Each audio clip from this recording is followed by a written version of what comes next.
Alright, so once again, I'm gonna be doing a little analyzing of the dumb comedy show Two and a Half Men.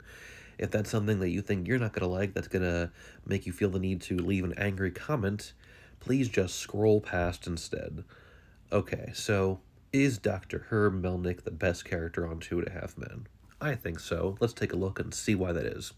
Okay, so Herb was first introduced in season two. I think he was originally technically called Greg, but he quickly became Herb. I would say that he was a character who was likely created to create some jealousy in Alan. You have another guy who he knows who's now with his wife, in a very serious relationship, and living in his house.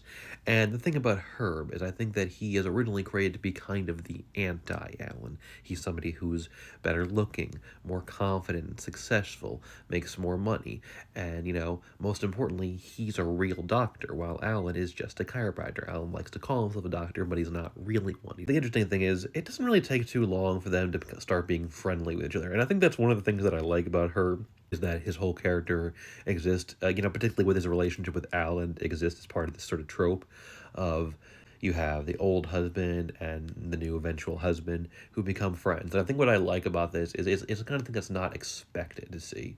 It's the kind of thing where it's like the two people who you would think would be least likely to be friends. And the fact that they can, I think, gives a certain wholesomeness in a show that can be oftentimes pretty mean-spirited. So, and you see this kind of with Herb's role throughout the show, though, because, despite the fact that they are friends throughout most of the series, there is always that little bit of, weirdness that exists between them, where oftentimes, you're not just kind of, seeing them just, hanging out in a casual way most of the time.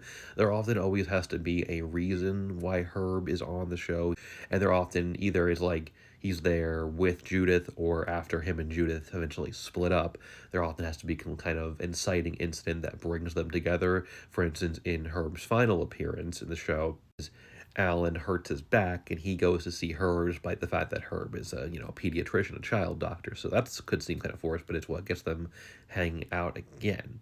Herb also kind of takes on the role of where you have the trope of the husband and wife, who the wife character is very uptight with Judith, and then Herb, who most of the time is very laid back.